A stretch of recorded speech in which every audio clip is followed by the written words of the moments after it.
예, 이항정의 뉴욕 앤 서울 이항영 전문위원 와 계십니다. 어서 오십시오, 위원님. 네, 세계보건기구가 국제적 비상사태를 선포했는데 뉴욕 증시는 하락하다가 그 얘기가 들리면서 주가가 오히려 상승 반전을 올려놓았습니다. 조금 의아한 대목입니다. 네, 맞습니다. 네. 주식시장 항상 앞서도 얘기했지만 탐욕과 공포 예. 얘기하셨는데 저도 사실 즐겨 쓰는 말이거든요. 정말 탐욕이란 건 항상 어떤 레버리지를 일으키거나 무리해서 자기의 논리적 판단보다는 많이 떨어졌기 때문에 사고 많이 올랐기 때문에 파는 거 이런 탐욕 그런가 공포 저는 다들 동전의 양면이라고 보고 있는데요. 모르겠습니다. 오늘 주식시장은 다우지수 한마디로 극적인 반전을 이루었습니다.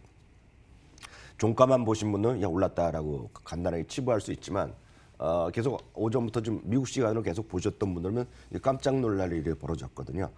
다우지수가 한때 200포인트 거의 250포인트 떨어졌던 지수가 결국 120포인트 상승으로 마무리됐습니다. 그만큼 하락에서 상승으로 급반전했는데요. 실제로 주식시장을 둘러싸은 외부 환경이 바뀐 건 하나도 없습니다. 오히려 WHO에서 어저께 일단 예상은 됐던 일이지만 소위 비상사태를 선언한 거거든요. 다만 주식시장의 반응은 오히려 그 뉴스 이후에 주가는 반등했는데요. 마침 어저께 저희가 보여드렸던 그림이 하나 있었습니다. 그런 사태 이전 이후 12개월을 각각 보여줬던 그림인데 오늘 혹시 못 보신 분들을 위해서 다시 한번 보여드리겠는데요. 이게 과거의 사례입니다. 첫 번째 위에 있는 파란색이 사스 상태 당시에 WHO에서 긴급사태, 비상사태를 선언했던 기점을 해서 주가가 좀 회복했다는 것이 되겠고요. 그것뿐만 아닙니다. 2003년 이후 전체적으로 6번의 위기 상황이 있었는데 WHO 기준은 그때마다 완만하게 좀 그 시점 전후에서 좀 올라갔다는 얘기인데 물론 이게 과거의 일이기 때문에 전혀 미래의 일을 우리가 예측하거나 판단하는데 도움이 될 수는 없는 거지만 사실 관계는 분명했다라는 얘기죠. 그만큼 이제 뭔가 전 세계에서 발 먹고 나서면 뭔가 좀 해결되지 않겠느냐라는 기대감이 있겠고요. 그런 것들이 과연 얼마만큼 또 영향을 미칠지에 관한 뭐 냉정한 판단도 있겠죠. 다만 금융시장이 이렇게 녹록한 건 아닙니다. 특히 전체 환경 보면 소위 다시 10년물이 3개월 이하로 내려가는 장단기 금리 역전이 한 4개월 만에 다시 이루어졌거든요. 그러니까 많은 분들이 안 보시지만 이게 사실이 되겠고요. 유가도 지금 뭔가 경기가 불안하니까 최근 10일 중에 7일이나 계속 하락하는 모습을 보여주고 있다는 거죠.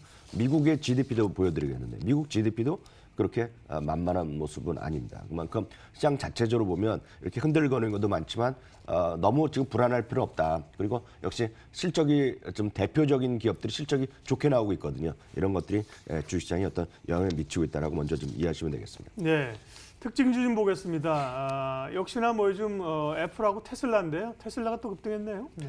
테슬라는 지금 어떻게 막을 수 있을지 모를 정도로 네. 주가가 급등하고 있고 오늘 다시 10% 이상 급등하면서요. 지금 주가가 지금 무섭게 올라가는 모습 보입니다. 어제도 잠시 말씀드렸지만 테슬라는 이제 금년은 50만 대 판매를 자신하고 있거든요. 바로 이런 부분이 되겠고요. 웨드부시 같은 경우에는 내년에는 75만 대를 얘기하고 있습니다. 그러면서 웨드부시 같은 경우에는 최상의 조건에 전제해서 $1,000를 제시했습니다. 불과 얼마 전에 $800를 제시하던 것인데요. $1,000까지 얘기했고요. 물론 투자 의견은 아예 바꾼 것은 아직 없습니다. 워낙 부정적으로 보는 것도 많은데요. 전체적으로 보면 최소 8곳이 목표 주가를 상회했고요. 하나 더 말씀드리면 일부에서는 금년에 S&P 500의 편입 가능성을 제시하고 있습니다. 물론 불가능한 건 아니지만 이거는 S&P의 위원회 고유 권한이거든요. 최소 조건이 있습니다. 하나 참고로 말씀드리면 필요 충분이 아니라 필요 조건이 최소한 4분기 연속 이익이 나야 되는데 지금까지 2분기 연속 이익 났거든요. 그러니까 이런 것들이 지나면 아마 하반기로 갈수록 3분기, 그러니까 금년 한 상반기 좀 지난 후반으로 갈수록 아마 이런 얘기는 여러 가지가 나올 가능성이 크다고 보셔야 되겠고요. 어저께도 일단 시간에서 사상체 효과를 갔었는데 역시 뚜껑이 열린 오늘도 역시 마이크로소프트가 사상체 효과를 갔습니다. 클라우드 서비스가 62% 성장했고요.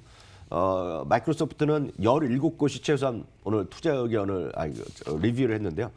한결같이 17곳 중에서 16곳 이상, 17곳 이상이 거의 대부분이 오늘 목표 주가를 상향시킨 것이 오늘 특징이 되겠고요. 페이스북만이 어제의 우려대로 오늘 주가가 좀 꽤 많이 하락했습니다. 투자 의견을 바꾼 것은 한 곳이 나왔습니다. 피보탈에서는 중립에서 매수해서 중립으로 내려갔고요.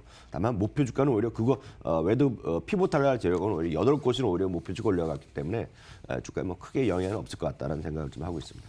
예, 실적 발표도 계속 이어지고 있습니다. 주목할 만한 기업 알려주십시오. 오전에는 역시 코카콜라였는데요. 예. 코카콜라는 늘 말씀드렸다시피 전체 매출 증가보다는 그중에서도 유기농 사업, 그러니까 올게닉 쪽의 매출 증가를 주목해야 되는데요.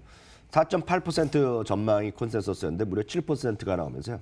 오늘 3% 올라가면서 주가 사상 최고가로 바로 갔고요. 역시 실적 시즌에 가장 관심이 있는 것들은 너무나 명확하죠. 그러니까 대부분 이제 빵이라는 것들인데요. 이제 넷플릭스도 발표됐고 그리고 어제 마이크로소프트도 발표했고 그저께 이제 애플까지 발표했으니까 이제 남은 것이 이제 구글이랑 아마존입니다. 구글은 다음 주인데요. 오늘 아마존이 실적을 발표했는데요.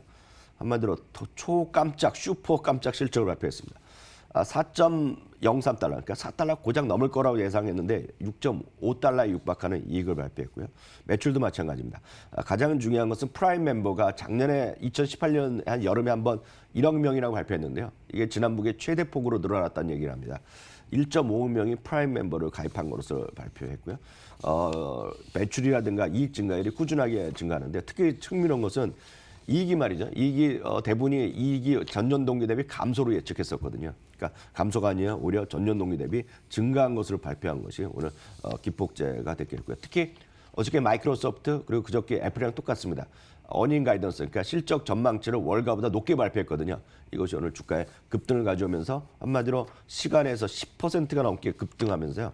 2,070달러입니다. 2,070달러면 다시 한번 시가총 1조 달러 넘어서는 건 물론이고 작년에 기록해 재작년이죠 벌써 재작년에 기록했던 사상 최고가 기록을 오늘 단숨에 뛰어넘는 기록을 보여주고 있습니다. 예, 뉴욕 앤 서울 오늘도 MTN 이항영 전문위원 함께했습니다. 잘 들었습니다.